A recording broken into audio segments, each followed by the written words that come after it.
A reanudar la sesión con la presentación ahora de Fernando Neira, que es investigador del Centro Coordinador y Difusor de Estudios Latinoamericanos de la Universidad Nacional Autónoma de México, la UNAM, en donde es investigador sobre temas de fuerza laboral, microempresas, sociodemografía de la familia y población y desarrollo.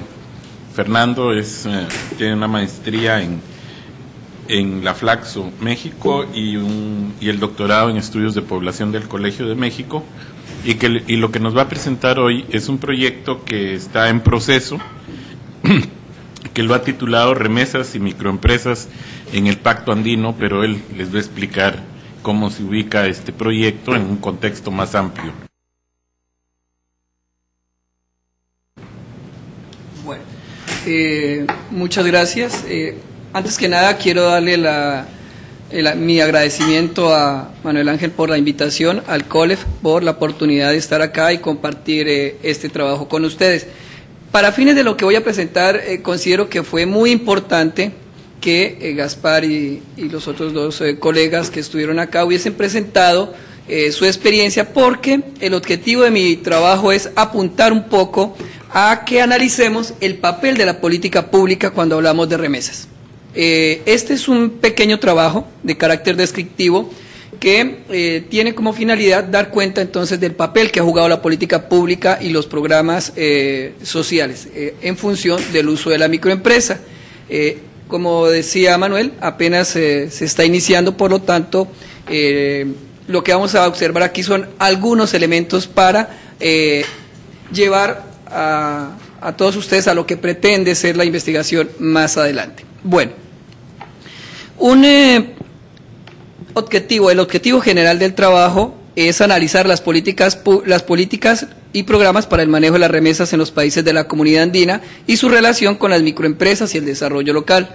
En términos de objetivos específicos, se quiere describir la migración internacional de los países de la Comunidad Andina, caracterizar los flujos de remesas y las formas de inversión que hacen sus receptores en los países de referencia. En tercer lugar, evaluar los logros y dificultades en el diseño de políticas públicas y programas relacionados con las remesas, las microempresas y el desarrollo local. Bien.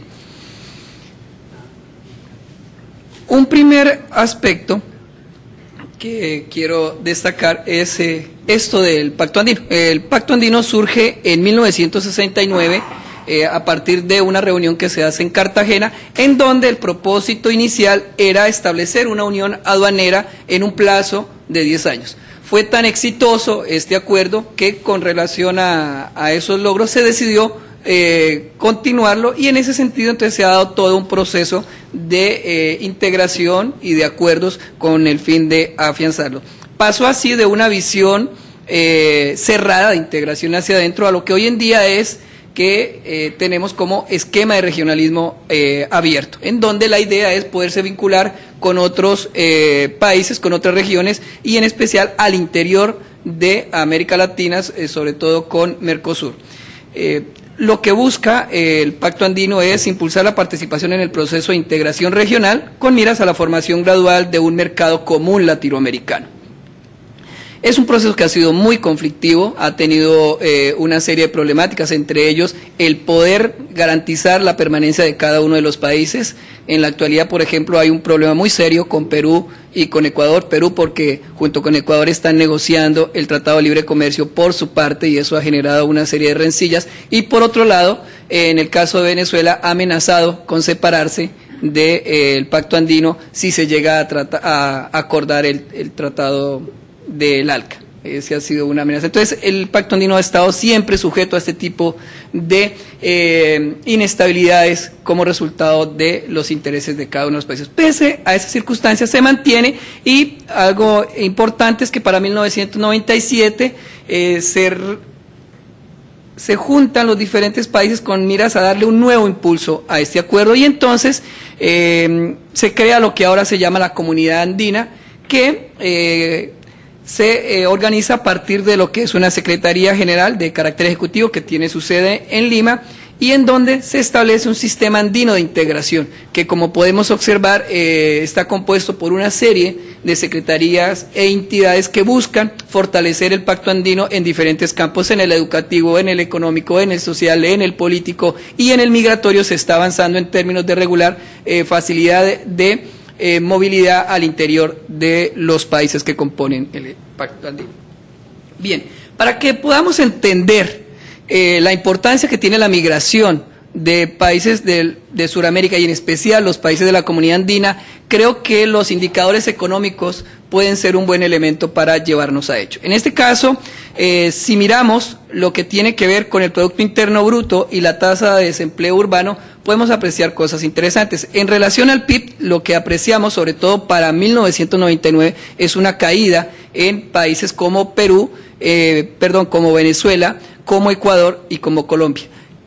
La década del 90, después de la década del 90, prácticamente se dispara la migración internacional de gran parte de los países suramericanos, entre ellos Colombia, que sufre desde 1997 una crisis económica muy fuerte y que podemos apreciar en sus niveles de desempleo que para 1999 llegan casi al 20%. 5 años después, esta tasa de desempleo no es que haya bajado de manera importante. Lo mismo ocurre con el caso venezolano, en donde apreciamos no solo en el 99 una caída de su PIB, sino que para el 2002 y el 2003 baja vertiginosamente. Eso como resultado del problema de la desestabilización política que se da con el golpe de Estado y además con una huelga petrolera que marcó el año del 2002 y el 2003. Ya para el 2004, digamos que solucionado el asunto, vuelve a repuntar el PIB. Pero en términos de desempleo vemos una importante tendencia de crecimiento. El caso venezolano es muy interesante porque Venezuela en la década del 70 y en la década del 80 fue el país receptor de migrantes que procedían de varias partes de Sudamérica, sobre todo colombianos que iban allí en busca de mejores condiciones de vida, resultado de la bonanza petrolera. Bien, vamos a mirar algunas características demográficas. Pues apreciamos que en términos de la población total en los países, el que sobresale es Colombia, con una población que casi alcanza los 45 millones, y en menor medida tenemos a Bolivia como el país que tiene menor población. En términos de indicadores demográficos, me parece pertinente resaltar la condición de mayor fragilidad, si podemos llamarlo así, que presenta Bolivia en términos de una tasa global de fecundidad mayor que el promedio de América Latina, y que los países que conforman la Comunidad Andina una elevada tasa de mortalidad y una esperanza de vida menor al promedio de la región. Bueno, la idea ahorita es mirar tres partes en la presentación. Una primera, lo que tiene que ver con las características de la migración de estos países. Una segunda, sobre lo que es la remesa. Y la tercera, en la cual me interesa ahondar un poco más, que es el problema de la política pública. Bueno, la migración al interior de los países de la Comunidad Andina nos muestra de manera sobresaliente la presencia de colombianos en la mayor parte de los países, pero sobre todo una marcada incidencia en Venezuela y en el caso de Ecuador. La presencia colombiana en Venezuela no es de extrañar, es una presencia histórica por afinidades sociopolíticas, socioculturales, y que de alguna manera ha sido alimentada por el beneficio que trae ir a Venezuela por las condiciones más estables que ha presentado y por el efecto que tiene su economía petrolera. En la actualidad, según el Ministerio de Relaciones Exteriores, cerca de 1.338.000 colombianos se encuentran en Venezuela. El caso ecuatoriano, por otro lado, es interesante en la medida en que es un proceso más reciente. Colombia es un país que en la actualidad se supone que tiene 4 millones de personas fuera de su territorio, de las cuales después de 1995 y sobre todo en el periodo del 96 al 2003 se calcula que salieron casi 2 millones de personas. Mucho de este movimiento tiene que ver, además de la situación económica, con algo que es de todos conocido como es el problema de violencia que impera en el país y que ha generado un proceso de desplazamiento forzoso muy fuerte que ha hecho que estos migrantes que se ven obligados a salir del territorio vean en los territorios que son más cercanos en las zonas fronterizas la posibilidad de encontrar refugio. Entonces encontramos a Panamá, encontramos a Ecuador como esos sitios en donde los colombianos han buscado el refugio que no les permite tener su territorio. Entonces, la ACNUR, que es la encargada de manejar este problema de la migración o el desplazamiento forzoso, da cuentas impresionantes de lo que implica este desplazamiento de colombianos a las diferentes fronteras de la región. Bueno,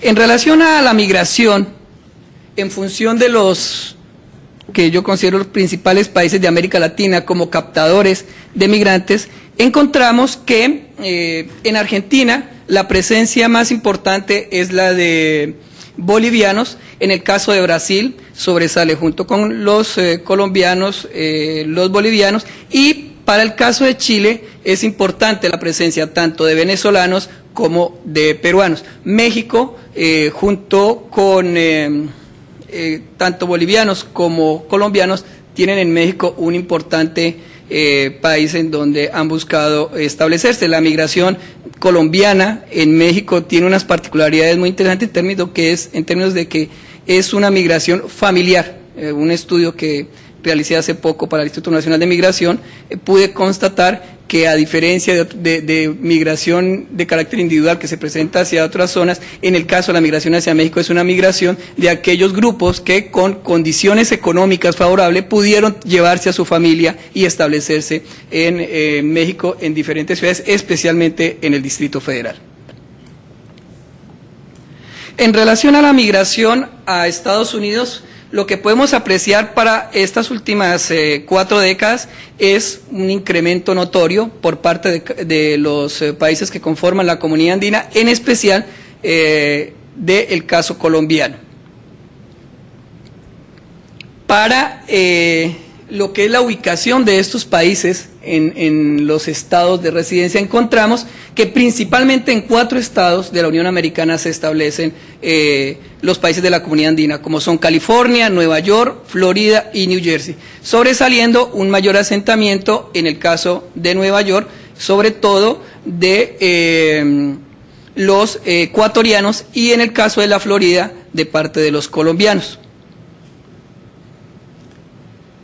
Otro elemento que quiero mostrar de la migración es en Canadá. En Canadá también se ha mostrado un crecimiento de la migración colombiana y de los demás países, pero sobre todo aquí sobresale la presencia de los peruanos. Bueno, con relación a la migración europea, que se supone que es el entorno, el contexto en el cual los países suramericanos han buscado alternativas de establecerse, encontramos como países principales Suecia, Italia, Holanda, Alemania y España. En este sentido hice 2 gráficas, una en donde muestro un poco el comportamiento con relación a estos países y otra donde vamos a ver el caso de España, porque me dispara mucho la información debido a los altos niveles de migración. Entonces aquí lo que encontramos es una presencia de colombianos que sobresale, y en el caso de Alemania una importante presencia de peruanos, que tiene que ver en gran medida, no del todo, pero está sujeto a un acuerdo que se ha establecido en términos de que para los alemanes las mujeres peruanas son muy buenas cuidadoras de hijos. Entonces hay un programa que trae mujeres para cuidar hijos en Alemania, les dan educación y ellos con el gobierno logran traer cierto tipo de mujeres bajo ciertas condiciones, y eso ha acelerado un poco esta migración hacia Alemania. Bien, en el caso de los principales países en Europa en donde encontramos a los migrantes de la comunidad andina, tenemos España, como bien se sabe, y en España se supone, esto de todas maneras amerita una mayor corroboración en términos de datos, que ya los colombianos superaron la presencia de los ecuatorianos. En este caso se nota porque he tomado unos datos actuales del Ministerio de Relaciones Exteriores de Colombia, pero ya varias fuentes apuntan a que hay una mayor presencia de colombianos respecto a la tradicional primacía que tenían los ecuatorianos. En el caso de Japón sobresale Perú como una de las comunidades con mayor presencia, y en Reino Unido, así como en Italia, de nueva cuenta los colombianos, aunque en Italia es importante la presencia de italianos y de peruanos. Algunas cifras en el caso de Italia hablan de la presencia de más de 180.000 bolivianos, pero estos son datos que todavía no se pueden establecer con seguridad. Bueno, la segunda parte entonces de este trabajo quiere mirar qué pasa con las remesas de estos países. En este sentido encontramos que en el periodo que va del 90 a la fecha hay un incremento importante del envío de remesas a estos países, sobre todo en el caso de Colombia, que pasó de 500 millones más o menos en los 90 a hoy en día tener 3.500 millones de dólares como resultado del envío de remesas, lo cual lo convierte en el tercer país suramericano en importancia después de México, Brasil y entonces en este caso Colombia. Entonces nos muestra la importancia no solo del flujo migratorio, sino del envío de remesas. Le sigue en este sentido Ecuador. En relación con las remesas provenientes de Europa, para el caso colombiano prácticamente representan la mitad de las remesas que capta el país, y en el caso ecuatoriano prácticamente más del 80% tiene la importancia de que son enviadas del continente europeo. Cuando miramos económicamente el impacto que tienen estas remesas, encontramos que para Ecuador la importancia en términos de PIB ha ido en una tendencia alcista muy relevante, ¿sí? Que incluso supera el impacto que tiene para el caso colombiano y para Perú. Cuando miramos por otro lado las remesas como porcentaje de las exportaciones de los países, encontramos de nueva cuenta a Ecuador teniendo un repunte en términos de efectos económicos como resultado del envío de remesas. Bien, un elemento que se tiene que abordar cuando se maneja el problema de las remesas son los costos. En los países de la comunidad andina lo que encontramos es unos costos que se han reducido en el caso de Ecuador y un poco en el de Perú, y costos todavía muy altos para países como como Venezuela. La explicación con relación a los bajos costos en Ecuador tiene que ver con que allí se ha logrado que la banca se inserte muy rápidamente en la captación de estos recursos y en el control que de ellos se tiene, que es una aspiración que busca la política internacional. Entonces eso, dicen algunos autores, es lo que ha explicado esa merma del costo por envío de remesas a estos países.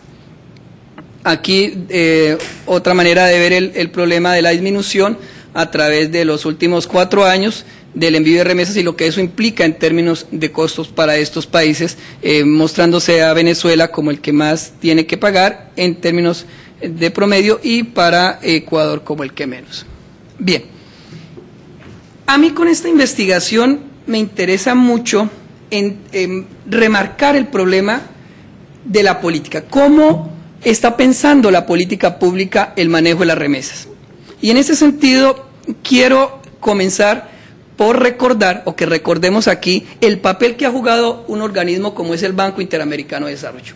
Banco Interamericano de Desarrollo es la entidad mediante la cual la política pública ha tratado de canalizar todo su accionar en América Latina en función de lo que llamamos la idea del desarrollo, y para ello ha volcado su interés como referencia en función de la microempresa. Creado en 1959, el Banco Interamericano de Desarrollo, con el paso del tiempo, crea una división de la micro, pequeña y mediana empresa, y desde el año de 1978 diseña toda una estrategia, de lo que se llaman el programa de pequeños proyectos, en donde la idea es tratar de crear instituciones microfinancieras que puedan generar préstamos, puedan generar inversión para proyectar e incrementar la microempresa y generarle una estabilidad. Recuerden que en la década de los 70 encontramos ya a Tocqueville y a otros autores mostrando la importancia de centrar el interés en el trabajo de la microempresa en la informalidad. En este sentido es importante considerar que el Banco Interamericano de Desarrollo, como ese pilar de la política internacional, tiene 3 elementos que le explican su accionar o que justifican su accionar en términos de trabajar hacia la microempresa. Por un lado, el empleo. Se parte del principio que fomentar la microempresa va a determinar el incremento de empleo, el captar a aquellos individuos que la empresa formal no puede capturar, y entonces la microempresa los absorbería. Por otro lado, y sobre todo a partir de 1994 con la Conferencia del Cairo, un elemento que entra a ser muy importante es el empowerment. Hay que empoderar a la mujer, y se parte de considerar que es la microempresa aquella que va a hacer más efectiva esta dinámica de integrar a la mujer al sector productivo y por tanto a su empoderamiento social. Consideran que logrado ese proceso de incremento del empleo y el proceso de empoderamiento de la mujer, entonces vamos a tener unas condiciones para que podamos hablar de desarrollo local. Esos son elementos bajo los cuales se sustenta mucho su política, y entonces de ahí la necesidad de invertir en la microempresa, tanto préstamos como donaciones. Sin embargo, para 1998 ya hay un replanteamiento del programa inicial, porque se considera que este programa, sobre todo en la década del 70, fue muy asistencialista, aparejado a este problema de la visión de paternalista del Estado que se tiene en los 70 y en los 80. Entonces, para los 90 se dice, no está funcionando esta inversión en la microempresa, necesitamos cambiar nuestro esquema operativo, y crean lo que se llama el programa de empresario social, que busca que la política hacia la microempresa se canalice ahora en esa dinámica de la globalización, es decir, entrar en el proceso de la competitividad. Entonces, tenemos que volver a la microempresa competitiva. Y en ese mecanismo entonces comienza a relacionarse la necesidad de reorientar el manejo que se venía haciendo. Se sigue estableciendo fondos de fideicomisos de países desarrollados, quienes también le entran a este problema de la microempresa, sobre todo países como Alemania, que están interesados en el financiamiento de este sector. Por otro lado, se desarrolla lo que tiene que ver con servicios y desarrollo empresarial. En este marco, el Banco Interamericano de Desarrollo crea una institución, un ente encargado de ser el gestor principal del manejo de la microempresa para América Latina, y ese es el Fondo Multilateral de Inversiones, que es el FOMIN. Creado en 1993, el FOMIN es el llamado a liderar, a gestionar, a interactuar con ONGs, gobiernos, en función de hacer dinámica, hacer más viable esa proyección de la microempresa. Y tiene entre sus acciones promover el desarrollo del sector privado, y se encarga de hacer donaciones y asistencia técnica a microempresas. Y el FOMIN, ante este auge que tiene precisamente la remesa y pensando en incorporarlo a su accionar político en función de la microempresa, entonces crea lo que hoy en día se llama el área de remesas, en la cual lo que se busca es entonces generar una nueva estrategia para que las remesas puedan ser reinvertidas en términos de dinamizar la microempresa. Una muestra de la manera en que se ha respaldado proyectos: encontramos que en la década los países, este es un panorama de los países que más se ha apoyado con proyectos, ¿sí? Encontramos dentro de los 5 primeros países 3 de la comunidad andina, como es Perú en primer lugar, Bolivia y seguido de Colombia. Hay una hipótesis que uno podría plantear tras esto, requiere un poquito más de tiempo para poderla justificar y mostrar más resultados, pero mucho de esta inversión en la microempresa está relacionada con el problema social de estos países, y no al azar es Perú, y no al azar es Bolivia, y no al azar es Colombia, países que se han caracterizado por problemas de carácter político muy marcado, ya que subsiste la idea, un poco como se estableció con la Alianza para el Progreso, que generando desarrollo en estas comunidades íbamos a lograr evitar estos procesos de movimientos sociales y establecer un ambiente más armónico para poder hacer efectiva la política. Algo de esto, si no algo de mucho, tiene que ver la microempresa a nivel de América Latina y en el caso de estos países. Uno esperaría que toda la inversión que se ha hecho en América Latina en función de la microempresa arrojara los resultados que se esperan, y como veíamos anteriormente, un resultado importante es generar empleo. Pero cuando uno mira algunos datos, y tomo uno reciente, encontramos, por ejemplo, que si uno mira cuál es el comportamiento, la situación actual de las microempresas, las que predominan son las unipersonales. Un aspecto a esto que preocupa y que fue una de las condiciones para replantear lo que se estaba haciendo con la microempresa es el proceso de durabilidad de una microempresa. Se supone que en promedio en América Latina o en algunos países, uno de ellos es Colombia, una microempresa no está durando más de 3 años. Entonces, por eso, la misma inversión hacia la microempresa se ha cambiado. Y no es al azar que mucha de esa inversión por eso se haya canalizado a lo que nosotros conocemos como las pymes. Ojo, una cosa es la pyme y otra cosa es la microempresa. Porque en la pyme se está considerando a aquellas empresas que tienen 10, 15 o más empleados, en donde ya podemos ver consolidado un proceso de actividad. En el caso de la microempresa no es tan fácil, porque con esa esperanza de vida de 3 años, máximo 5 en algunos casos, no podemos esperar generar mayor inversión y esa sostenibilidad que deseamos. Entonces, para el BID ha sido todo un problema esto, cómo consolidar la duración de la microempresa. Uno, fomentarla, otro, que dure. Y una pequeña muestra de eso es el caso de los países de la Comunidad Andina, en donde solo Perú muestra una tendencia positiva de presencia de microempresas que captan entre 1 y 5 empleados. Si lo pasamos a verlo entre 5 y 10, los datos van a ser un poco más tristes, por no decir que mucho. Entonces, aquí hay un problema en donde podemos identificar las dificultades de la política internacional en términos de lo que es o debería ser la microempresa. Bien,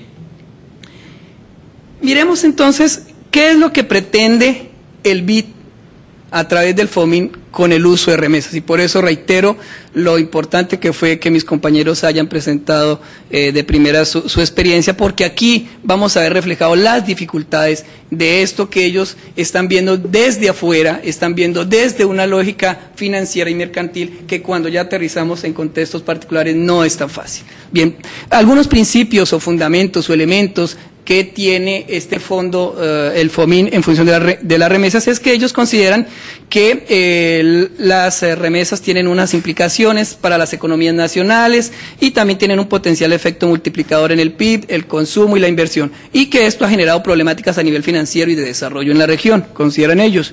Dice, este mercado no devenga precios competitivos de transferencia para los consumidores. Por otro lado, dice, los altos costos de transferencia y las comisiones elevadas en el tipo de cambio hacen que el costo final para el remitente ascienda entre el 15 y el 20%. El objetivo de ellos es que estos costos queden en un 8% y en lo posible que bajen. Y esa es una apuesta muy inmediata.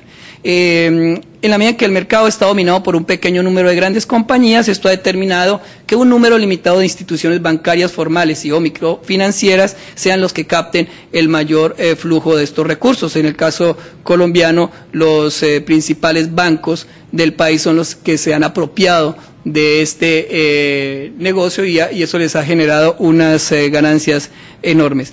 Por otro lado, el poco interés en este sector demostrado por parte de la banca comercial tradicional, eso hasta hace un tiempo. Hoy en día, debido a la cantidad de remesas, ya la banca comercial ha entrado a entender la importancia de vincularse con el manejo de las remesas.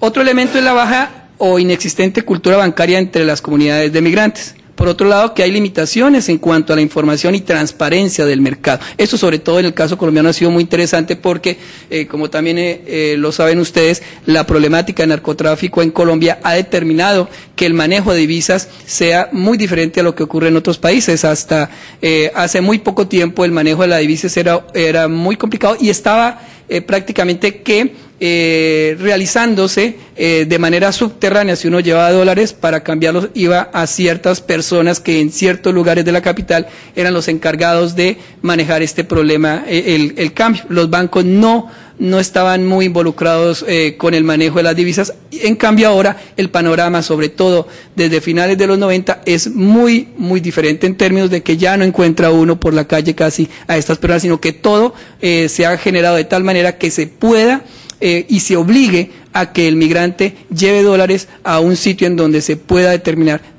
cuántos cambia, de dónde viene, porque tiene uno que dejar todos sus datos, dirección, tanto en Colombia como en México, en el lugar que proceda. Es muy engorroso un cambio de divisas en Colombia, y esto como resultado de esta situación que tiene que ver con el narcotráfico, en donde lo que se busca es poder tener un control más efectivo del tipo de cambio y sobre todo del manejo de divisas.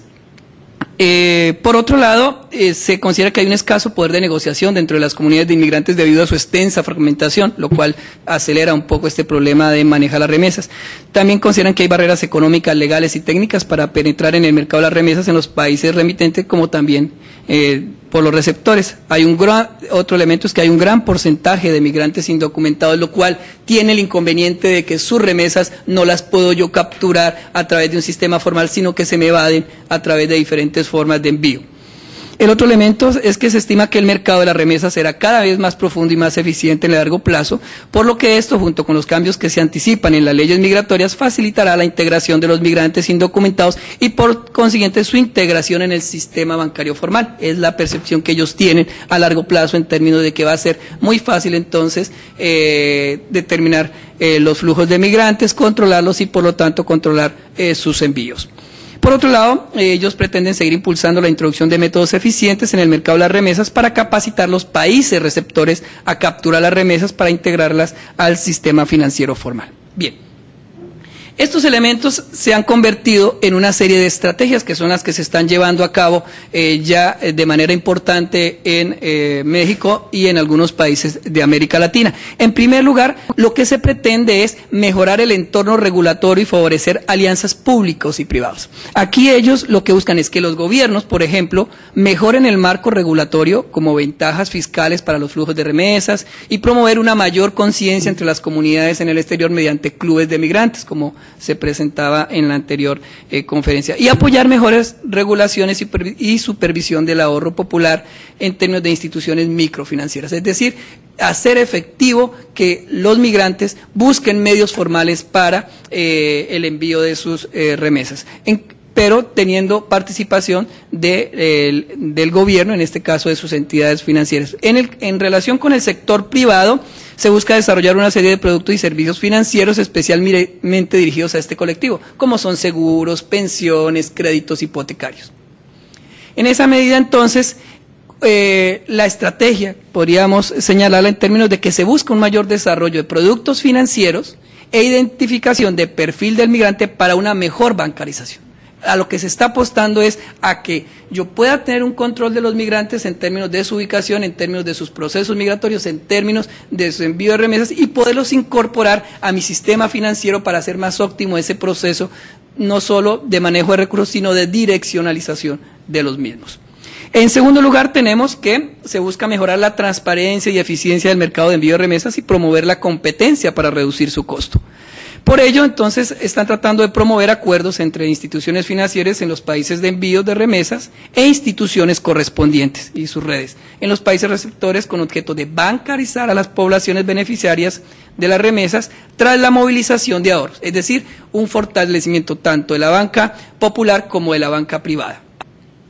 Y por otro lado, un aspecto al que se le está apostando mucho es mejorar datos públicos y reportes de flujos. Ahorita el Banco Interamericano de Desarrollo, a través del FOMIN, está llevando a cabo una serie de encuestas en diferentes países de América Latina, en donde lo que buscan precisamente es identificar de qué sectores están, de qué zonas están saliendo estos migrantes, en qué cantidades, si están retornando, cuánto envían, cómo se utilizan esos recursos, y eso lo han logrado ya más o menos homogeneizar en varios países de América Latina. Tanto, sobre todo su interés de manera inicial son los países que captan el mayor número de remesas, como son República Dominicana, Brasil, les interesa mucho lo que está pasando con Colombia y con Ecuador. En todos estos países, al igual que en Perú, ya han aplicado encuestas de representación nacional. Bien, en tercer lugar, busca crecer la identificación y el desarrollo de proyectos productivos de desarrollo local en regiones de alta migración. Para esto ellos dicen que hay que impulsar la formación de vínculos con las instituciones financieras antes de migrar. Aquí lo que ellos buscan es lo siguiente: la idea es que el que se pretende ir, y por eso las encuestas, porque preguntan, ¿usted tiene intención de irse? Los que se quieren ir, ellos lo que están tratando de lograr es insertarlos en un sistema, en el sistema financiero antes de que partan. Es decir, que puedan abrir una cuenta de ahorros de tal manera, dicen ellos, y le dicen al migrante, que cuando usted regrese ya tiene una cuenta abierta con nosotros le podemos colaborar en las remesas que usted trae y eso va a facilitar entonces unos procesos de desarrollo. Entonces la idea es, primero, que yo identifico el que se va, y ese identificar puede tener muchas connotaciones. en todos los sentidos que lo queramos ver, porque obvio que si va a abrir una cuenta tiene que dar una serie de datos, de términos de dónde viene, qué actividad realiza, por qué se va, etcétera, etcétera. Entonces, esa identificación entra a ser un elemento importante que se presta a cualquier tipo de interpretación. Y por otro lado, el asegurarlo en términos financieros para que cuando llegue prácticamente ya tenga dónde invertir su dinero y estas entidades poder manejar estos recursos. Por otro lado, se busca canalizar una parte del ahorro del migrante hacia la inversión productiva en las actividades que se consideren sostenibles. Para el Banco Interamericano, y en este caso para el FOMIN, la idea es que no se puede permitir, entre comillas, que el migrante monte el changarro que se le antoje, porque no va a servir para esta idea de desarrollo que tienen, pues que todo mundo monte su tienda de abarrotes. A ellos les interesa es invertir en actividades que ellos consideran que van a ser sostenibles. Entonces, la idea es redireccionar la inversión que hagan los migrantes, no en lo que ellos quieran, sino en lo que considera este sistema financiero es lo más adecuado para garantizar que sea sostenible esta actividad a través del tiempo, y sobre todo en el caso de las microempresas, que como vimos, lo que se busca es que perduren a través del tiempo. Otro elemento que se le está trabajando es la vinculación de las remesas con vivienda. Aquí es muy interesante porque en el caso colombiano, lo que se ha dado es que de la noche a la mañana se disparó el mercado inmobiliario en Colombia. Ahorita es muy fácil comprar desde cualquier lugar del mundo una casa en Colombia, con una particularidad: quienes están manejando el control de esa compra de vivienda son las 5 principales inmobiliarias del país, y el tipo de vivienda es un tipo de vivienda que no está muy dirigido a sectores populares, son viviendas en muchos casos muy lujosas, ubicadas en los mejores sitios de las ciudades principales. Entonces, como que la idea de vivienda que ahí se tiene no es la que uno esperaría de alguien que ha trabajado y ha logrado conseguir una mínima parte y no puede alcanzar a comprar una vivienda suntuosa, sino que aspira a tener una vivienda de carácter, entre comillas, popular. Entonces, esa opción de lo popular hasta ahora no se ha visto reflejada en este tipo de infraestructura de vivienda que se está generando. Claro, para el gobierno colombiano esto ha sido algo muy importante, porque para el presidente es una opción, según él, de generar desarrollo, porque está generando empleo, y es el sustento por el cual se busca fortalecer por lo menos de manera inmediata el que se incremente ese desarrollo de las inmobiliarias en función del uso de remesas. Bien. Algunos programas que he logrado encontrar que se están desarrollando. En el caso de Bolivia, se está trabajando con los migrantes que se encuentran en Argentina, y la idea es buscar mecanismos para que sea económico el envío de remesas. En el caso de Colombia, se ha trabajado en varios sentidos, en este que les mencionaba de las inmobiliarias. Por otro lado, en establecer un sistema de microfinancieras, en donde Colombia ha sido un eje articulador de proyectos con relación a otras naciones. En el caso de Ecuador es donde se ha logrado avanzar un poco más en centralizar el uso de remesas en términos de apoyar la microempresa. Entonces, uno de esos proyectos busca ampliar la cobertura por parte del sistema financiero formal ecuatoriano en el sector de las microempresas, especialmente en las zonas rurales, promover la consolidación de un intermediario financiero privado, formal, regulado y especializado en la provisión de servicios al sector de las microempresas. Facilitar el flujo de remesas para que los migrantes ecuatorianos y sus familias puedan mantener sus ahorros y hacer inversiones productivas, y demostrar la viabilidad para lograr las rentabilidades financieras atractivas con financiamientos de mediano y largo plazo a las instituciones financieras del Ecuador. En el caso de Perú también se está trabajando con el uso de las remesas provenientes del Japón, con miras a canalizarlas en términos de ofrecer préstamos, hipotecas para invertir dichos recursos en términos de vivienda o otros intereses de estos receptores de remesas. Venezuela es por su reciente incorporación a este proceso migratorio, vimos que sus flujos de remesas no son tan importantes, pero van en ascenso, y uno de los elementos en donde se ha centrado el interés es comenzar a mejorar su sistema de captación de datos en términos de lo que llega, también en términos de el número de migrantes que se están yendo del país. Bien, quiero para esta última parte de la presentación poner a consideración de ustedes estas preguntas, que muchas de ellas fueron parte del interés de trabajar este tema y se constituyen en el elemento a partir del cual se quiere seguir ahondando en función de esto de la política pública. Por lo tanto, estas harían parte de muchas otras preguntas que nos implica un tema como este de la política internacional en función del manejo de las remesas. Quiero destacar, por ejemplo, preguntas como, ¿quiénes serán los beneficiados y los perjudicados con el manejo y control de las remesas que se pretende desde la política internacional? Estamos viendo una política internacional que parte de considerar que todos los países envían remesas, que las invierten, entonces yo elaboro un modelo para utilizar esas remesas buscando como mediador el sistema financiero. Pero eso es un esquema muy lineal, es un esquema en donde, y retomo lo que decía Gaspar, no se están considerando la diversidad de colectividades, los contextos, el tipo de migrantes, sino que se parte de que este accionar va a ser efectivo por la forma en que está concebido y sobre todo porque está insertando el sistema financiero. Por otro lado, la pregunta es, ¿qué tanto conviene formalizar la remesa informal en el término de esa remesa que llega no por vías legales, llamémoslo así? ¿Qué implica eso? En otro sentido, ¿en qué medida formalizar al inmigrante ilegal y sus remesas, como se pretende, asegura mejorar el impacto positivo de dichos recursos como se cree? Que lo que hay tras este discurso, y como lo pudieron apreciar, es que al formalizar todo va a ser más efectivo el proceso de inversión y por lo tanto la situación va a mejorar en términos de desarrollo y beneficio para los individuos. Aquí el problema es formalizar. Como esto no está formalizado, por eso no está siendo efectivo. Cuando todo se formalice, entonces como que de alguna manera se arreglará el asunto. Por otro lado, ¿qué implicaciones tendrá interferir en las decisiones del uso de las remesas familiares? Para los hogares, para las regiones, para el que envía, para el que recibe. ¿Eso se está considerando? ¿Cómo se está considerando? ¿Qué tanto se está pensando socialmente el manejo de las remesas y las valoraciones que los receptores tienen sobre su uso final? O sea, hay una apreciación del manejo desde lo social, porque hasta ahora lo que estamos viendo por las palabras que usan es que el problema lo están asumiendo financieramente. Y esa es una forma de pensar el problema. Pensarlo socialmente implicaría otra serie de estrategias, otra serie de fundamentos para llevarlo a cabo. Por otro lado, necesariamente uno tiene que preguntarse entonces, ¿cuál es el nuevo papel social del Estado ante el boom de las remesas? ¿Se acabó la función social del Estado? El Estado ya no tiene por qué entenderse en brindar infraestructura, carreteras, servicios de salud, de educación. No, simplemente entonces ahorita con las remesas canalicemos eso y ya, el Estado llevó a cabo su función. ¿Qué pasa? ¿Qué va a pasar ahorita con la función social del Estado? ¿Cómo la política internacional está planteando ese papel? Eso no queda muy claro.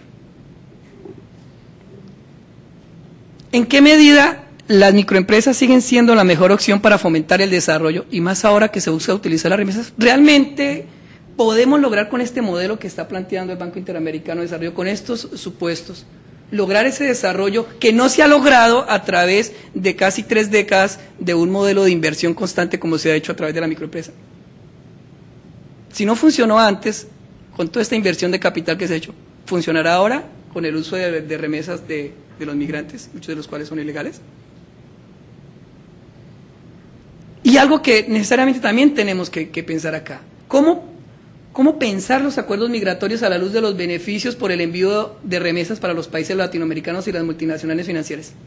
Y el tema está en moda ahorita que los Estados Unidos quieren crear este muro virtual, ahorita que cada vez se ajusta más la idea de no permitir el paso de migrantes. ¿Qué va a pasar ahí con la política de migración? ¿Qué conviene en este escenario en donde el migrante ya tiene en la remesa un elemento fundamental de su justificación para permanecer en un país o para salir de donde está residiendo? ¿Cómo va a accionar la política migratoria en este sentido? ¿Está considerando este problema a futuro? No a corto plazo, porque a corto plazo es fácil firmar cualquier cosa. A largo plazo.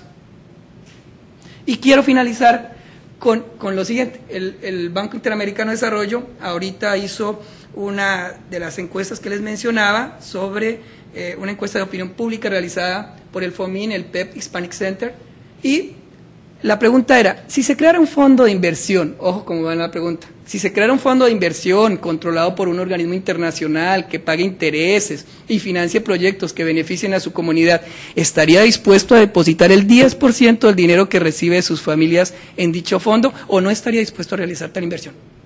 23% no contesta, 29% dice que sí, 48% dice que no. ¿Y qué vamos a hacer ahí con una política que le está apostando a que todo el mundo va a decir que sí? Quiero dejar aquí y muchas gracias por su atención. Gracias, Fernando. Yo creo que, bueno, no quiero tomar tiempo porque ya estamos muy atrasados, pero sí subrayar que justamente este final de la exposición de Fernando, primero, dos cosas, ¿no? Yo creo que como es la presentación de un proyecto en proceso, no tenemos que esperar conclusiones, pero creo que lo interesante es que las preguntas reflexivas del final son preguntas absolutamente pertinentes, no solo para el caso de la comunidad andina, sino que si lo pensamos en nuestros países, son parte del debate, de la discusión, de los argumentos que están flotando justamente en torno al tema de las remesas y que los hemos planteado en otras exposiciones aquí mismo en el seminario, pero también en otros foros. Entonces yo creo que eso es justamente el valor que tiene esta sistematización que hace Fernando respecto a la política que se está tratando de impulsar en torno a las remesas como un recurso mágico, también la bala de plata que decía Gaspar, ¿no? Entonces, bueno, no tomo más tiempo, pasaría a la etapa de preguntas, comentarios. En el Colegio de México creo que es la única sede donde queda. Pregunto si hay alguna intervención. No, ya no hay preguntas aquí en el Colegio de México. Bueno. Entonces preguntaría si aquí en la sala hay comentarios, preguntas. Sí. Acerca de una característica que él menciona, menciona usted la característica de ilegalidad por parte de los inmigrantes que se encuentran en Estados Unidos y envían las remesas. Quisiera saber si es posible que usted ahondara en la relación que existe con esta cuestión de ilegalidad y el envío de remesas, por qué son significativas en las preguntas que usted plantea. Quisiera saber su opinión. Bueno, definitivamente lo que uno ve con esta intención del Banco Interamericano y sobre todo con el FOMIN es generar estrategias en doble sentido. Por un lado, una estrategia de carácter económico, que es poder regularizar el envío y la recepción de remesas que le permita a toda la infraestructura financiera aprovechar este recurso que está flotando, llamémoslo así, que está disperso y que bien canalizado, dicen ellos, sería más rentable para quienes los envían, para quienes los reciben y para las regiones en donde van a estar finalmente invertidos. Pero por otro lado, no podemos dejar de lado esta intención por generarle a la migración lo que llamaríamos la legalidad. Es claro para la política internacional, es claro para muchos gobiernos que ese migrante que yo no sé cómo entra, cómo sale, qué hace, se vuelve un individuo que de alguna manera es, llamémoslo así, peligroso porque no sabemos qué está haciendo. Y eso, ustedes bien saben, se agrava con este asunto del 11 de septiembre, en donde entonces ya ese que antes no me importaba qué hacía, ahora se vuelve un individuo en el cual yo tengo que centrar la atención para ver qué está haciendo, cómo consigue dinero, dónde lo envía y qué pasa con ese dinero. Entonces, aquí estamos ante un doble juego, una doble apuesta que tiene sus más y sus menos, pero que si lo proyectamos a través del tiempo, lo que pretende es que llegue el momento en que tanto Estados Unidos como la Unión Europea puede identificar quiénes están entrando y quiénes están saliendo. Y sobre todo por estos fenómenos que están pasando de carácter sociopolítico, como lo que ocurrió en Francia, como lo que ha ocurrido en Inglaterra, como lo que está ocurriendo en España. Entonces, a lo que estamos apuntando es a querer legalizar o hacer visible a ese individuo que se está atravesando fronteras. Y en ese sentido, una vez identificado, y por eso la justificación de la formalización de las remesas, y por eso la idea de captarlo antes de que se vaya, es asegurar una mayor identificación. ¿Puede ser bueno eso? ¿Puede ser malo? Es lo que tenemos que entrar a mirar en términos de política, en términos de programas sociales y en términos de lo que nos implica a todos como investigadores de estas temáticas. Yo tendría dos preguntas, Fernando. Consciente de la etapa en que está el proyecto, puede que no tengas respuestas, y si no, pues que queden ahí como preocupación, diría yo. La primera es que me llamó la atención esa gráfica donde muestras el peso abrumador de las llamadas microempresas de carácter individual, y solo en el caso peruano, una presencia importante de estas que generan algún empleo de 1 a 5 personas. Y la pregunta sería, ¿tienes alguna hipótesis de por qué en Perú eso sí funciona? O digamos, tendría ese indicador relativamente positivo. La otra pregunta es, no sé si has explorado con un tema que en México por lo menos ha formado parte de un debate reciente, que es el escepticismo o la falta de credibilidad sobre las cifras que reporta el Banco de México sobre remesas, sobre todo si se contrastan con otras fuentes que harían difícil establecer qué cantidad estarían enviando en promedio esas personas, sobre todo para el caso de los países del Pacto Andino. Es decir, tu confianza en los montos, en las características, los promedios, etcétera, de las remesas que están reportadas para el caso sobre todo si pensamos en los sistemas que países como Colombia han tratado de instrumentar para controlar el envío de recursos asociados al narcotráfico. Bueno, el caso de peruano no, como tú bien dices, no lo he ahondado, pero sí hay una hipótesis que uno puede relacionar, y tiene que ver con la presencia de Japón. O sea, esa relación entre Japón y Perú, por aquella circunstancia, por aquella premisa que se tiene de que los japoneses son una cultura de mucha organización, en donde ha logrado hacer efectivo muchos procesos. El milagro asiático tiene que ver precisamente con esas formas de organización que facilitaron poderse incorporar rápidamente a un sistema económico que dinamizó toda su situación, que en algún momento llegó a estar similar a la de América Latina. Pienso que por ahí puede estar una de las explicaciones, ¿no? Que recuerden que en Perú es muy importante la presencia japonesa, hay una serie de acuerdos en términos de industria, en términos de economía, que favorece trabajar de manera conjunta, y eso pienso que puede ser una determinante para que estas microempresas hayan alcanzado un elemento de captación de empleo a diferencia de lo que no ocurre con los otros países. Sin embargo, había que explorar otros elementos, quizás el mismo hecho de que sean euros, no sé si puede tener algún impacto el que se envíe dólares al que se envíe euros, la significación que eso puede tener en la manera en que se está canalizando a través de cierto tipo de entidades, no sé, tendríamos que pensar en muchas de las cosas. En el caso de los datos, sí, indudablemente aquí podemos encontrar ante todo que hay una subestimación.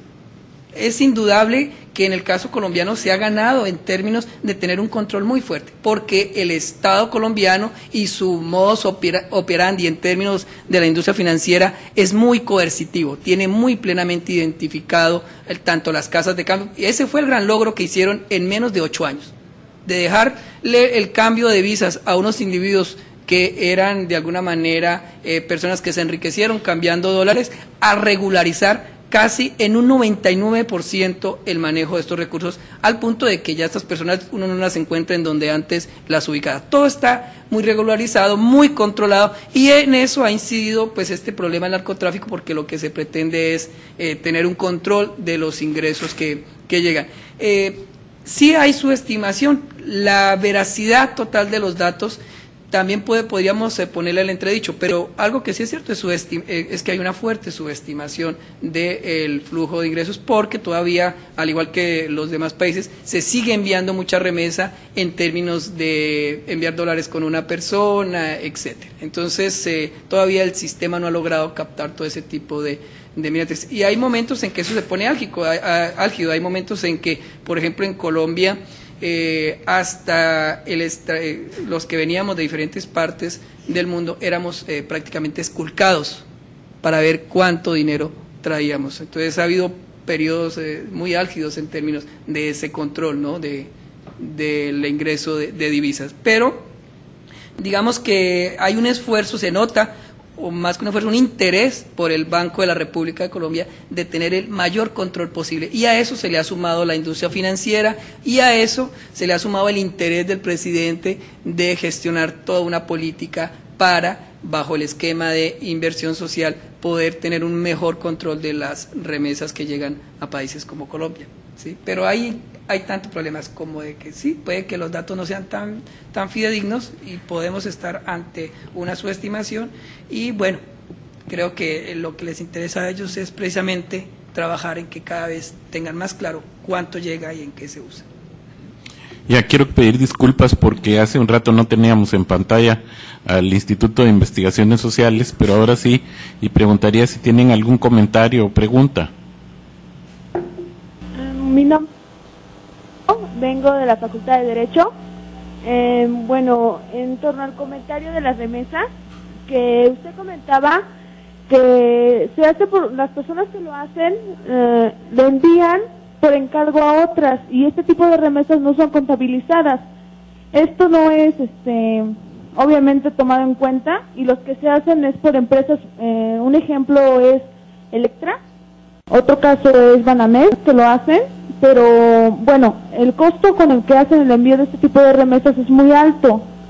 Lo que se estaba proponiendo una vez en una conferencia de economía que se hizo aquí, es un coloquio de analistas que se está haciendo en una organización, proponían que lo hiciera el gobierno. Lo que sucede con esto es que, bueno, un investigador fue a preguntar a Profeco, fue a reclamar, a decir que el costo del envío de remesas era muy alto, pero Profeco se justificó diciendo que había otro tipo de instituciones con las que lo podían hacer, por ejemplo era Telecom, Telégrafos, pero este tipo de instituciones no cobran supuestamente dado hasta 15 días.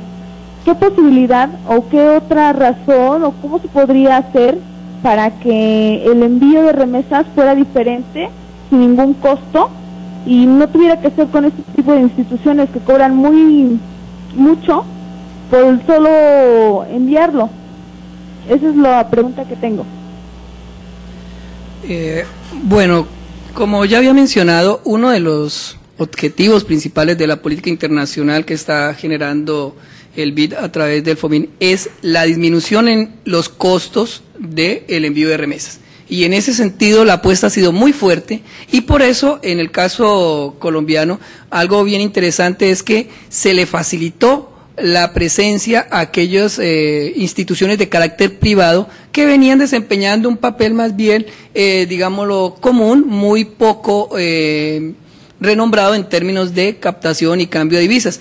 Prácticamente en la última década las casas de cambio de carácter privado aumentaron en cerca de un 70% en el caso colombiano y han aumentado en muchos países en niveles similares o inferiores. Eso lo que implica es que para la política, y ya lo habíamos mencionado en términos de lo que buscaba el Banco Interamericano, es meter a al sector privado y al sector del gobierno en el manejo de remesas. Aquí lo que interesa, dicen ellos, es que si yo logro inmiscuir o involucrar al sector privado y al sector público, lo que voy a lograr inmediatamente es una competitividad que va a bajar los precios. Y a eso le están apostando y lo han logrado en países como Perú, que precisamente por este fuerte esquema de competencia en donde hay una participación activa del sector privado y del sector público, tenemos un descenso vertiginoso de los costos por envío de remesas. Entonces, la apuesta aquí es que participe tanto el sector público como el sector privado.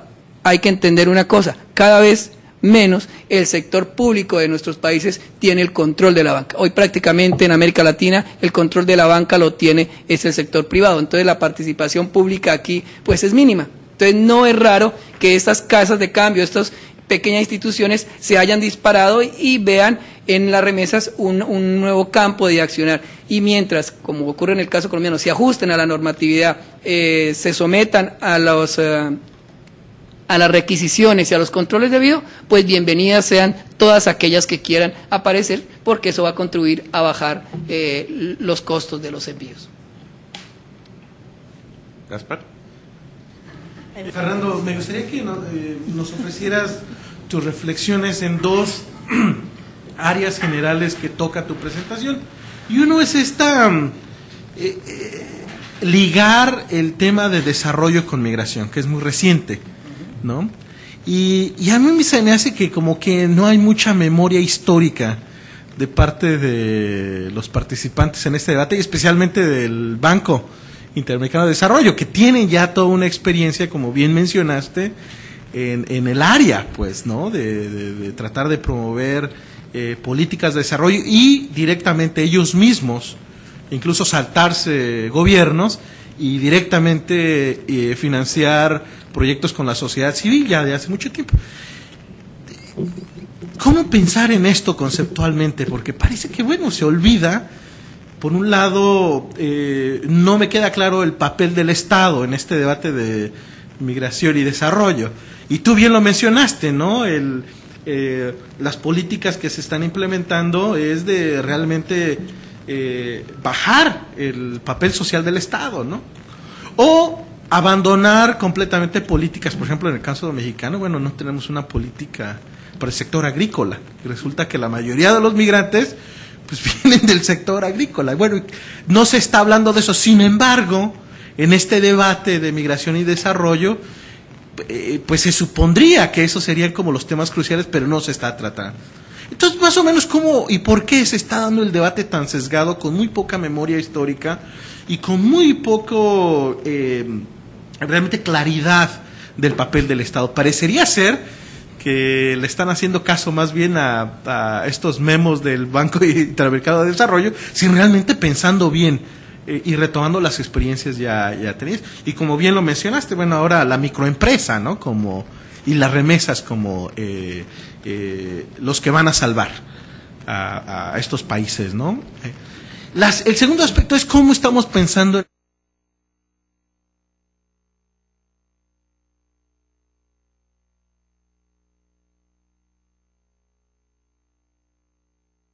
las mismas. Es decir, si habría una complejidad mucho mayor de lo que... O sea, estos flujos son diversos y diferenciados y también tienen un ciclo de vida, ¿no? Entonces, ¿cómo estamos pensando ahora? Porque parecería ser que cuando pensamos en migración y desarrollo y el uso de remesas, pues parecería ser que son capital líquido para financiar actividades empresariales.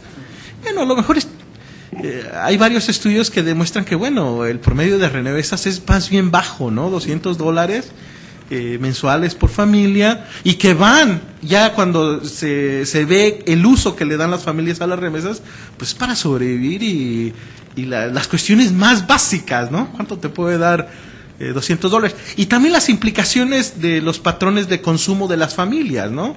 O sea, ¿dónde invierten? El impacto que tienen a nivel local. O sea, si están comprando bienes y servicios que no se producen en la comunidad, bueno, pues realmente las economías locales están siendo afectadas en muchos niveles, pero también cómo se utiliza esto, ¿no? De parte de los que reciben remesas. No son muchas remesas. Y aparte son diferenciadas, es decir, no se piensa en estos como capital de inversión, ¿no? ¿Dónde le ahorras o dónde le quitas a este dinero que va para sobrevivir? Básicamente... ¿Y cómo realmente se piensa en esto como algo que va a dar liquidez a actividades empresariales? Y a mí me parece que habría que distinguir diferentes tipos de remesas, ¿no? Hay empresarios y no sé, estudios que ven la inversión de empresarios, ¿no? O remesas colectivas, a diferencia de remesas familiares. ¿Cómo es que estamos conceptualizando las remesas, ¿no? Una reflexión sobre eso. Bien. Me parece muy pertinentes tus preguntas, porque aquí obviamente estamos ante un gran problema, ¿no? ¿Cómo se está entendiendo el desarrollo hoy en día en América Latina? ¿Cómo se ha venido entendiendo el desarrollo desde la política pública en las últimas 2 décadas?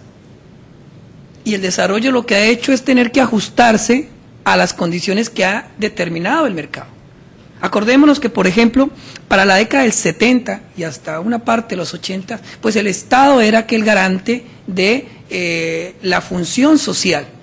Entonces, le era fácil incidir en términos de distribuir recursos, de fomentar que ciertas áreas, ciertas actividades crecieran, porque era parte de su deber. En los 90 con el proceso del neoliberalismo y con esta idea de la globalización, algo que cambia radicalmente es la concepción que tiene el Estado de su función. Entonces el Estado deja de ser ese Estado encaminado a garantizar una serie de beneficios, de recursos, a volverse aquel que ya ahora coordina, dicen algunos teóricos. La función del Estado ahorita es coordinar y no ser el planificador ni el ejecutor principal. Ese cambio de función del Estado entonces nos determina un accionar en el cual lo que está haciendo es que le está dejando esa función de inversión a otros actores secundarios que él, entre comillas, coordina, supervisa. Fíjense, y a nivel constitucional, y cito el caso colombiano, en 1991 se cambia la Constitución colombiana. El principio rector de esa nueva Constitución es que ahorita toda la función social la van a desempeñar los mismos individuos. El Estado ya no se encarga de garantizar nada, sino que supervisa y genera una serie de mecanismos legales y una serie de estrategias de carácter social para que entonces esa representación del Estado la asuman ya entonces o los alcaldes o los gobernadores, y el Estado entonces ya no tiene un papel directo en su accionar. Entonces, ese cambio de visión de la política del Estado se suma a esa visión de desarrollo donde ahora el énfasis está es dar solución inmediata a problemas, no a largo plazo, sino de alguna manera tener un accionar en donde la política lo que busca es calmar esos focos de problemática que hay en lo económico, en lo social, en lo político, pero no generar una estrategia que sea perdurable a largo plazo. Y no lo puede hacer porque la misma dinámica económica no lo permite. No puedo estar pensando en garantizar inversión social al interior de mi país, que se desarrolle una industria, cuando estoy firmando acuerdos en donde lo que me interesa es que venga el capital extranjero y se apodere de nuestros sectores. Eso es muy latente en el caso del campo. Prácticamente el campo en América Latina ha entrado en un proceso de olvido, sencillamente porque ya no es rentable invertir en el campo.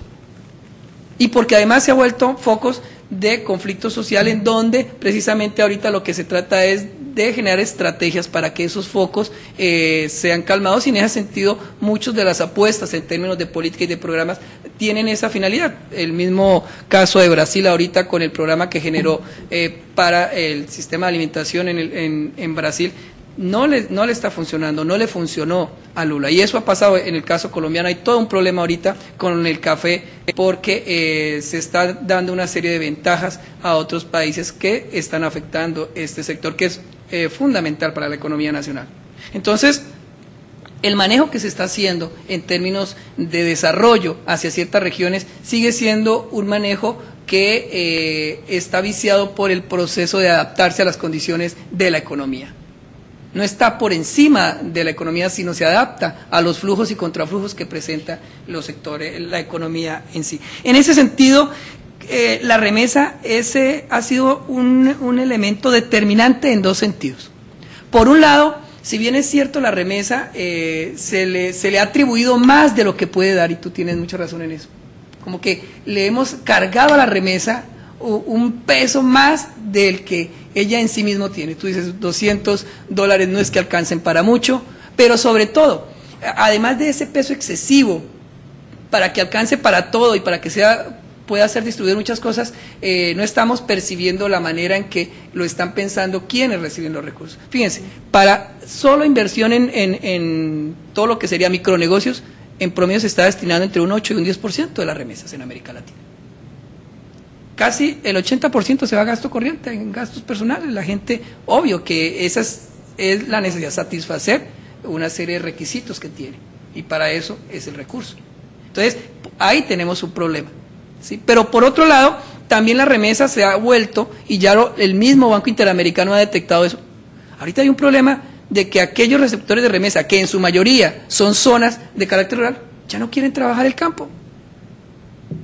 Se ha generado una dependencia al recurso de la remesa que ha estimulado que en algunas familias la gente espere el recurso y no se preocupe por tener que labrar, porque igual el recurso va a llegar.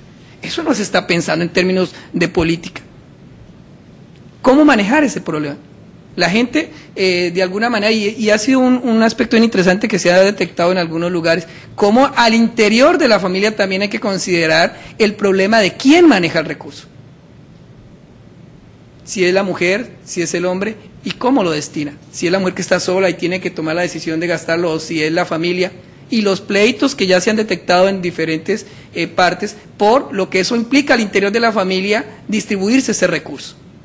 Entonces, considero que sí es importante que miremos este problema de la remesa, sobre todo porque, como tú lo decías, también hay que considerar que el envío de remesas va a sufrir unas alteraciones conforme se consoliden ciertos grupos de migrantes.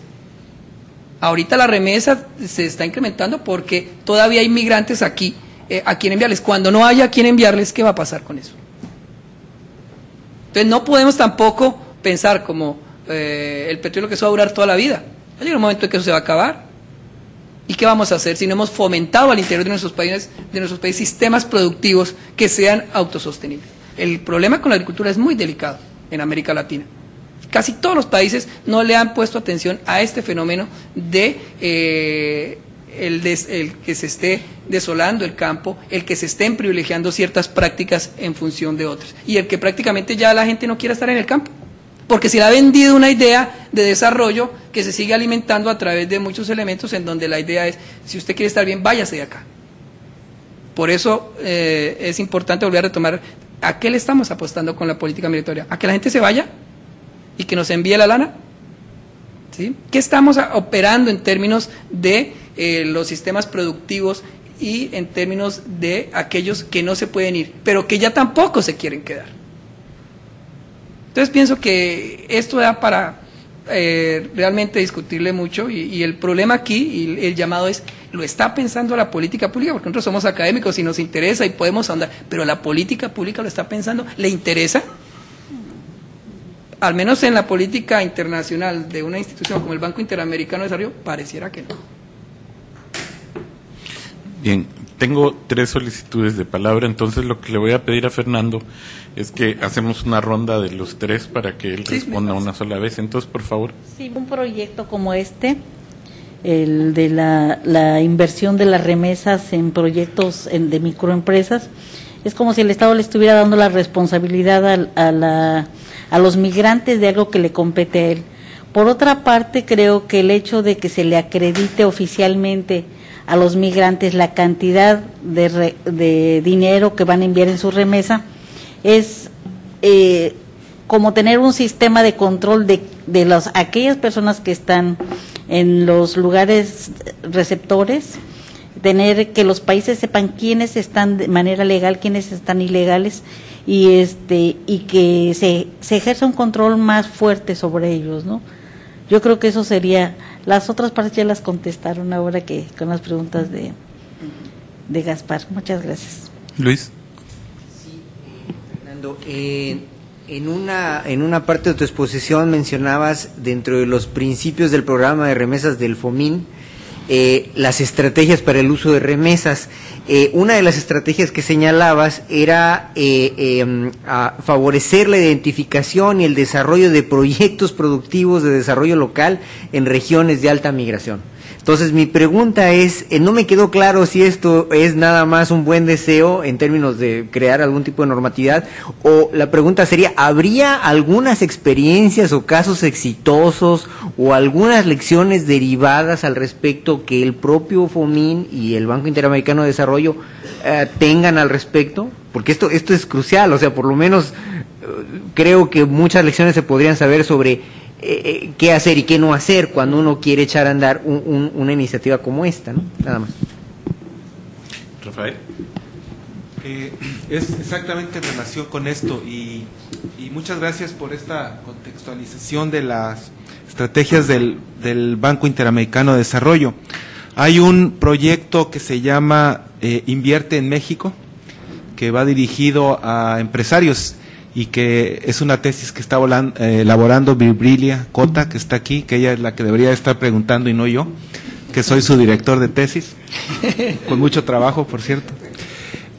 Este proyecto, que es muy interesante, Invierte en México, está dirigido a empresarios o a personas que quieran invertir, migrantes en Estados Unidos que quieren invertir en México.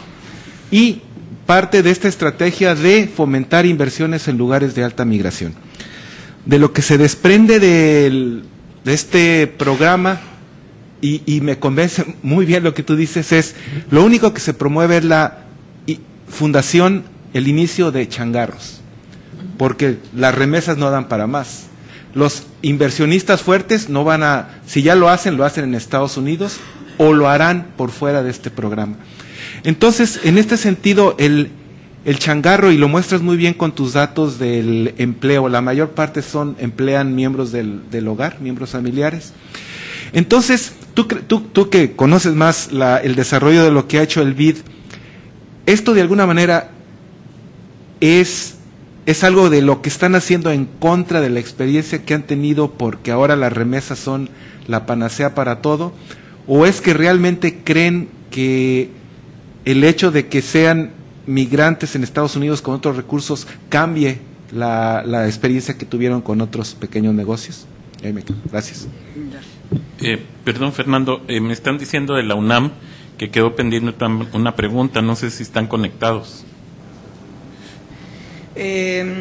Sí, yo creo que, como tú dices, aquí el problema es que si, como decía Gaspar, a la remesa le hemos dado un poder muy fuerte, al migrante también lo hemos condenado a una responsabilidad, además del tener que irse del país, además de tener que afrontar los riesgos que implica estar en otro contexto, el que en él vamos a depositar ahora la confianza en nuestro futuro. De ti depende, sería un poco el lema, ¿no? De ti depende que nosotros, América Latina, podamos salir adelante, porque, y bueno, es indudable que el peso de las remesas, lo hemos visto, es muy fuerte, ¿sí? Pero de ti depende como migrante que respondas por el país que no te dio la opción de estar en él y poder surgir. Creo que ese es un elemento que constantemente va a estar aflorando en estas discusiones, ¿no? ¿Qué tanto peso le debemos atribuir al migrante en función de su actividad y de los recursos que genera? ¿Sí? En esa medida, la política pública creo que no mide el hecho de las condiciones en que tiene que afrontar un migrante su actividad, no está midiendo todo lo que le implica al migrante consolidarse, sino que simplemente está pensando en su dinero. Como que yo administro, tú vete para donde quieras, yo administro tu lana. Creo que el asunto es muy complicado en términos de ese pensar al migrante, ¿sí? Pero además, entonces tenemos el otro elemento que, como tú planteabas, bueno, pero ¿por qué centrar el problema en aquellas zonas en donde supuestamente se va mala gente? Claro, porque esto es como que un arma de doble filo. Me importa tu dinero, pero me importaría más si tú no te fueras de tu país, si no vinieras a tales zonas. Porque en últimas uno podría pensar que tras esto hay una idea de a largo plazo lograr que la gente no migre. Se establezca en sus sitios, generarle condiciones para que ahí viva. Pongámonos a pensar asumiéndolo en términos socioculturales, cuando ha durado este proceso 2, 3 décadas en fomentarle la idea de lo importante que es ir a buscar nuevos rumbos, de la noche a la mañana comenzar a venderle la idea contraria. Ahora ya no debes irte, ahora ya es malo que salgas de tu país, ahora te debes quedar. Cuando la lógica que está imperando a nivel mundial y con este efecto de la globalización es que la idea es moverse, ya no hay que estarse quieto. Lo que ahorita es conveniente en términos económicos, sociales y políticos es que no solo fluyan los capitales, las personas, las ideas. ¿Cómo vamos a vender idea de que quédate ahí y tratemos de garantizar que tu medio pueda sobrevivir? Cuando ni el Estado mismo tiene la capacidad en términos de económicos, sociales, para lograr eso con ciertas regiones. No es al azar que sea en estas zonas en donde se está yendo más. Pero ¿cómo en una lógica de discurso, en una lógica de identidad, en una lógica de representación que adquieren los individuos con la migración, cambiársela, cuando eso toma mucho tiempo? Fíjense ustedes los africanos. De un momento para acá, ya los africanos no quieren estar en su país, en sus regiones. Han interiorizado que se deben ir para Europa, como sea. ¿Cómo cambiar ahora este proceso? Entonces creo que en términos de estudios culturales ahí hay mucho que hacer, porque no va a ser fácil. Ya vendimos una idea a estos individuos, a estas nuevas generaciones. ¿Cómo cambiársela? No va a ser fácil. Y menos a nivel regional, como lo que se planteaba, y ustedes lo hacían muy bien, en donde ya tiene prestigio el que se va. Hemos ganado en términos de identidades y de estatus con irnos. Todos los que salimos de nuestro país y tenemos que regresar, ya somos vistos diferentes, generalmente de manera mejor. ¿Y cómo cambiar esa representación a los que se quedan y también aspiran a esa posibilidad? Entonces, que la política internacional centre su interés en esto de las zonas en donde hay mayores flujos migratorios, creo que tiene una serie de reparos, ¿no? Y no están evaluando, porque a la fecha como se está impulsando esto, no hay estudios, o no conozco en lo que he revisado, en donde ellos ponen, sí, mire, sí ha servido. No hay a la fecha como que elementos para constatar esas experiencias, para poder decir, que ellos puedan decir, no, sí, sí funciona, mira, aquí en esta región logramos que todos regresaran. Entonces, creo que es algo que les falta a ellos mismos procesar. Ellos están en un proceso que van mucho más allá de lo que debían hacer de manera inmediata, que es desde los individuos, como plantean ustedes, ese trabajo tan interesante que están haciendo ustedes, que es con la gente que hay que entablar procesos, porque aquí además no se está contando con estos procesos de organizaciones como los que ustedes han trabajado, en donde desde ahí es que uno podría empezar a operar una política que realmente beneficie a las partes. Pero una política que está montada desde arriba, desde un sistema financiero que ahorita es globalizado, es muy difícil que tenga presente a los individuos, porque son los que en este momento menos cuentan son recursos, el individuo como recurso, el recurso como capital. Entonces, es complejo, es problemático, ¿sí? Y obvio que dentro de lo que se plantea en términos de empresa, por eso es fácil hacer estas alineaciones o estos vínculos desde lo empresarial, como de esas formas, digámoslo, abstractas, mercantiles, porque ahí es fácil ponerse de acuerdo entre asociaciones, entre instituciones, entre organismos, pero si bajamos a lo individual, a lo social, ya es complejo. Y es complejo, y vuelvo a retomar lo que mencionaban ustedes, en términos de que las colectividades son diferentes. Aquí hay un problema que ha determinado que la política del desarrollo no funciona en América Latina. Nos han pensado a todos iguales. Y aunque hablemos el mismo idioma, somos diferentes. Y no es lo mismo accionar en el campo que accionar en la ciudad. Esa parte a veces se olvida la dinámica cultural de los pueblos, sus formas de acción. Y entonces, mientras la política no entienda que hay que comenzar desde abajo para hacer efectivo lo de arriba, va a ser complicado. Porque ellos se siguen montando en su discurso de tendencia homogeneizadora, porque además es lo que está apuntando la teoría del desarrollo. Recuerden que los principios de la teoría del desarrollo es la homogenización, y por eso, en ese sentido, el capital social ha entrado a ser un papel fundamental. ¿Por qué? Porque ellos están partiendo del hecho que en la medida en que logremos organizar a las sociedades, que éstas aprendan a organizarse, yo les voy a lograr hacer más efectivo el discurso de la modernidad, el discurso del desarrollo. Cuando todo el mundo tenga esa capacidad de organizarse, tenga esa capacidad de trabajar de manera mancomunada, donde pueda lograr crear actividades que sean perdurables a largo plazo, yo, política de Estado, política internacional, voy a actuar más fácilmente. Y a eso se le está apostando. Y en términos de legislación, por eso lo que se busca ahorita es darle poder a estos sectores, a alcaldes, cada vez bajar el nivel de poder lo más que se pueda. En el caso colombiano hay un poder que se le dio ahorita a los vecinos en términos de decir, y tienen un poder de decisión muy importante incluso respecto al alcalde. Entonces a eso se quiere llevar, a que ese poder lo tengan los individuos para que yo ya pueda accionar más fácilmente con individuos, ¿sí? Pero es un poder que de alguna manera se está pensando es en función de lo económico, no del individuo, no de lo social, ¿sí? Entonces aquí hablar en términos de empresas, en términos de asociaciones, puede que sea fácil así cuando media un interés económico, pero ya cuando median otro tipo de circunstancias de carácter social, cultural, ya es más complicado. Y ustedes nos han mostrado lo complicado que es eso, ¿sí? Cuando tenemos a individuos en un mismo contexto, padeciendo lo mismo, pero pensando lo diferente y tratando de utilizarlo de manera diversa. Entonces, sí es bastante complicado, pero bueno, es parte del reto que nos lleva a estar acá. Por favor, en la UNAM, la pregunta que estaba pendiente. Sí, gracias. Buenas tardes, mi nombre es Sara Ramírez, soy de la FES Zacatlán, de aquí de la UNAM. Yo solamente quiero hacer una pregunta muy breve al profesor, y es respecto a que si ha dado frutos aquella política de incorporar, como usted le llamaba ciertamente, empoderar a las mujeres, a los proyectos microempresariales dentro de los países de la comunidad andina. Es decir, saber si en realidad aquellos proyectos que a través del Banco Interamericano de Desarrollo se han impulsado han tenido, digamos que efectos concretos, ¿no? Efectos palpables que beneficien la condición de las mujeres. Gracias. Bueno, muchas gracias por esa pregunta. Casualmente, este es un tema que me llevó a hacer mi investigación de doctorado. Comencé a tratar de hacer efectiva esa premisa que dice que la microempresa empodera. Entonces yo hago una investigación en una zona periférica del Distrito Federal, en Xochimilco, en donde levanto una encuesta en 185 hogares y analizo la actividad que realizan mujeres que se vinculan ahora con una actividad como son los invernaderos. Xochimilco es una zona en donde existe un sistema de carácter prehispánico que está activo. Lo que ha pasado ahí es que este sistema ha decaído por obvias razones, la influencia de la ciudad, se ha desecado la zona, todo lo que ustedes quieren. Entonces lo que ha ocurrido es que las familias han comenzado a dedicarse al invernadero.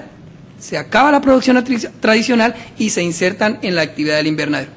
Un elemento interesante de la participación de la mujer aquí es que la mujer en la actividad tradicional tenía un peso importante, mirándolo desde el esquema de lo que ocurre en el campo, pero cuando se da su participación en el invernadero, que es catalogado como una microempresa, ocurre un fenómeno bien interesante. Si nos sometemos a la teoría de la política internacional que dice, cuando la mujer se inserte en una microempresa, se va a empoderar. ¿Qué le ha ocurrido a estas mujeres? Pues resulta que estas mujeres que antes se dedicaban ocasionalmente a las actividades del campo y prioritariamente a las actividades del hogar, ahorita se tienen que seguir dedicando a las actividades familiares, pero además se tienen que prácticamente hacer cargo de todo el invernadero.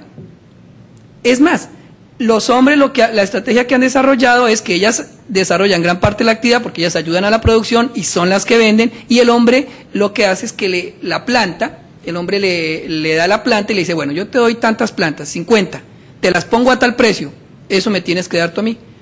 Pero él no aporta a la casa. Ella de eso que vende, como ya le pagó a él, y lo que gana además, es con lo que tiene que aportar a la casa. Entonces es una muestra para decirnos, no está empoderando la microempresa.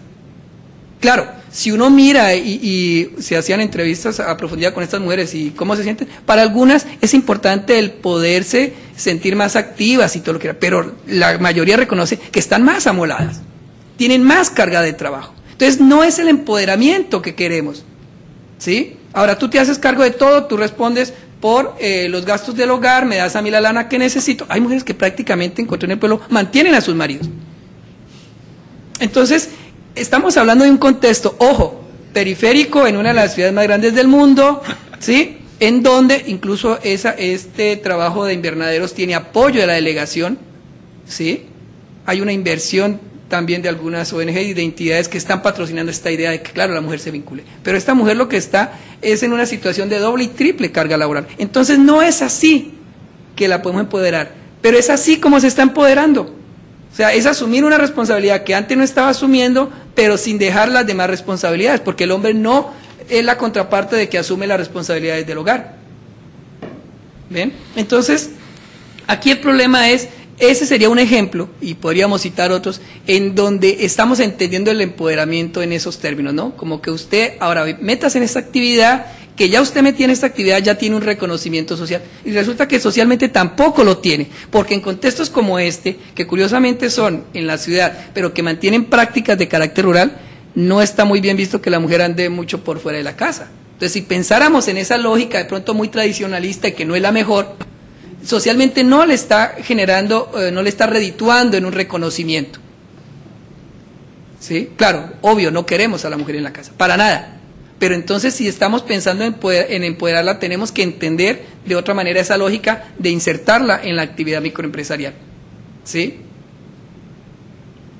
Sería. Gracias, Fernando. Pues gracias por la presentación, gracias a usted.